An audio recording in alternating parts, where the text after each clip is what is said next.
Le ministre d'État, le ministre de l'Agriculture, des Ressources animales et halieutiques, Ismaël Sombier, et celui de l'Environnement, de l'eau et de l'assainissement, Roger Barreau, sont passés devant le chef du gouvernement, respectivement les 13 et 15 février 2025.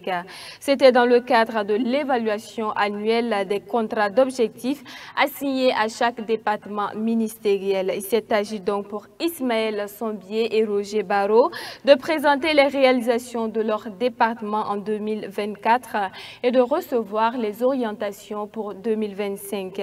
Pour le département en charge de l'agriculture, la réalisation des objectifs est de 93,34%, pendant que le taux de réalisation au ministère en charge de l'environnement est de 86,18%. Plus de précisions avec Mamadou Soiré.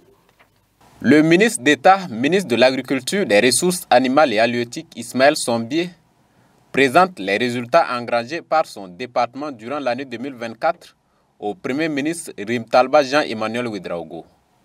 C'est un exercice ordinaire en chaque début d'année où les patrons de chaque département ministériel présentent les acquis de l'année écoulée et reçoivent les orientations pour la nouvelle année. L'année 2024 était une année charnière au cours de laquelle il fallait intensifier un certain nombre d'activités et un certain nombre aussi d'actions avec des priorités qui sont mises sur le renforcement de la production de l'ensemble des spéculations pour lesquelles nous sommes fortement dépendants de l'extérieur. Et cela a été fait. Nous avons couvert 100% de nos besoins en matière de consommation de maïs. Nous sommes en tout cas sur la voie de couvrir 100% de nos besoins en termes de consommation du riz d'ici la fin de l'année 2025. Mais cela passe par l'accroissement des superficies de production sous maîtrise totale d'eau.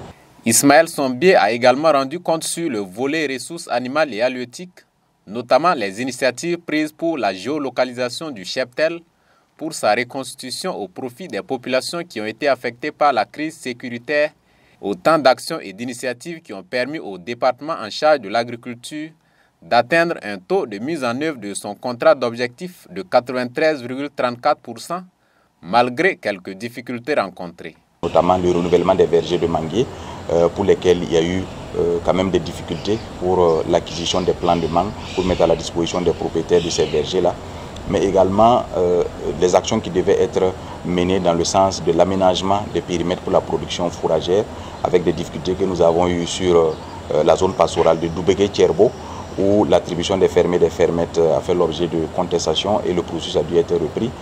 Après le ministre en charge de l'agriculture, c'est le ministre Roger Barreau de l'Environnement, de l'eau et de l'assainissement qui a sacrifié à la tradition ce 15 février 2025. Sur une cotation de 100, Roger Barreau et son équipe ont pu atteindre 86,18%.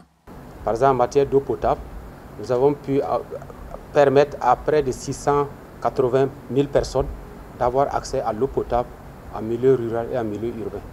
Également, en matière d'assainissement, c'est plus de 300 000 personnes qui ont accès à des systèmes d'assainissement, notamment les latrines familiales. Et également, nous avons mis en place des latrines publiques. Vous avez été témoin de ce que nous avons visité à Ouagadougou. Il y a certains qui sont à Bobo-Dioulasso et à Koudougou pour offrir aux populations des latrines publiques. Également, dans le cadre de la reconquête du territoire national, le département en charge de l'environnement a initié une réarticulation du corps des eaux et forêts avec à la clé la création de 19 unités pour contribuer à la reconquête du territoire et à la protection des massifs forestiers. Pour que cette opérationnalisation soit effective, on a été autorisé à recruter 1275 assistants des eaux et forêts, dont 300 qui sont issus du rang des VDP. Cela va permettre d'avoir un vivier assez important pour cette sécurisation-là. Également, qui parle de forêt, il faut la sécurisation des forêts, il y a la question de l'appurement. Ça veut dire débarrasser tout corps étranger pour que la forêt reste dans son essence d'origine. Là, à ce niveau, nous avons pu apurer cette forêt. À cela s'ajoute l'élimination d'une dizaine de décharges sauvages, des plantations d'alignement sur près de 400 km sur le territoire national et près de 400 hectares d'espaces verts aménagés. Et pour 2025, les orientations tournent autour de la mobilisation de l'eau souterraine.